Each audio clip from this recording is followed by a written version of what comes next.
Hi everyone, this is Carolyn Speaks, the state of our world on Monday, June 8th, 2020. So let's see what it is, alright? And then maybe we can get some answers about all of this and we won't be in the dark anymore. First of all, the coronavirus is still with us. People are still sick with the virus, new cases all the time, all over the country, all over the world, and people are still dying from the virus. You have to practice shelter in place.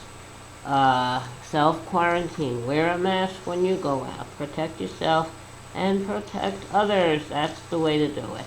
If you don't like wearing a mask, that's tough because it's the way to keep everyone safe. Now, we have to be realistic that the virus is here. There may be a second wave in the fall. We may still be in the first wave. The first wave may never end. So protect yourself and others. Wear a mask. Remember the vulnerable populations such as Native Americans, migrant workers locked up in detention camps, in detention centers, people in jails and prisons, especially the for-profit prisons, because they really don't care about anyone except making money. And then we have those in retirement homes, assisted living homes, veteran homes. We have the workers, what they call the essential workers, the health workers, the food workers, the farm workers, all kinds of people they're calling essential who are risking their lives so that everybody has a chance to get the things they need. Now, there's still a fence around the White House from several days ago, and it's being used as a canvas for protesters. People are painting on it and writing on it. Very interesting. Now, it's also interesting that the New York City is emerging from the coronavirus lockdown and beginning phase 1 of reopening. Hope it goes well. Counter to that, we have Trump saying he'd like to resume his rallies despite the coronavirus concerns. We know that the virus spreads when lots of people are together and they're not practicing social distancing and they're not wearing protective equipment like masks and gloves. That's a breeding ground for the virus, but he doesn't care. He just wants his rallies. That's how he feels important. No matter how many people get sick and die, he wants his rallies. So I hope they don't occur. I hope someone with common sense in each location where he wants to have a rally will say, no, you can't do that, Trump. We have to protect the people, not let you have a rally. Okay. Now, that's something we have to look at. We need to definitely do things right so we get out of this. In addition to the virus, we're still having protests around the country because of the murder of George Floyd at the hands of Minnesota police officer. So what do we do about that? We need police reform. We need to treat everyone with dignity and respect. We can no longer treat everyone we don't like as an enemy. So everyone gets dignity and respect. If someone is doing something wrong, breaking the law, well, don't try to kill them as you accuse them of the crime. There are calls to reform police departments all over the country. Let's see where that goes. I don't know. Well, that's the way it is now. It's not going to change, but we can do something about it, right? You're a member of Congress, the U.S. House, the U.S. Senate, your local legislators in your community, your town, your city, your county, your state. There are lots of ways you can help. But you have to take the initiatives to do that. It's not going to happen on its own. It needs a little push from you.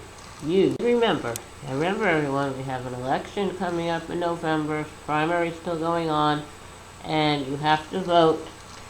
If you're not registered to vote, get registered and then vote. And we need to have vote by mail so no one will be forced to go to a polling location to vote and risk their lives, risk getting sick. So, hear that, everybody in Congress? We need vote by mail, nationwide, universal. Okay, now it's time for a little music. This is a song I wrote. It's about my Aunt Charlotte, and here we goes. Well, it's a very nice song. It's kind of like a tribute to my Aunt Charlotte. My aunt took care of my brother and I when my mom had to go to work. She also had a son to raise at the time, and she took care of all three. We all lived in New York City, my mom and us and my aunt and her family. We spent a lot of time together, I remember it well. I did not appreciate her all the time, because I was just a kid. But now when I look back upon those times and the later years, I know I had a great aunt. Now I wish she were here with me, but I know that cannot be, so I'll go on with my story. She loved to be busy and have a good time, but she always thought of her family. She always put her family first, and then she could not take care of herself. Then came the day when my mom and I moved to California. My aunt was upset that we were leaving, but we said we would see them often. My mom and my aunt would talk on the telephone every Sunday morn. Sometimes I would talk as well, and we saw them as much as we could.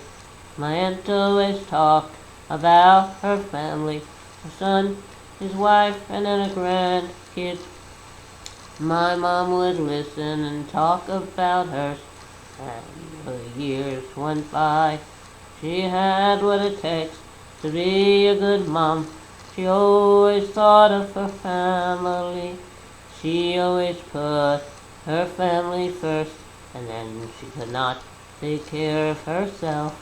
Okay, that's my song for today about my Aunt Charlotte. The words of the song are true.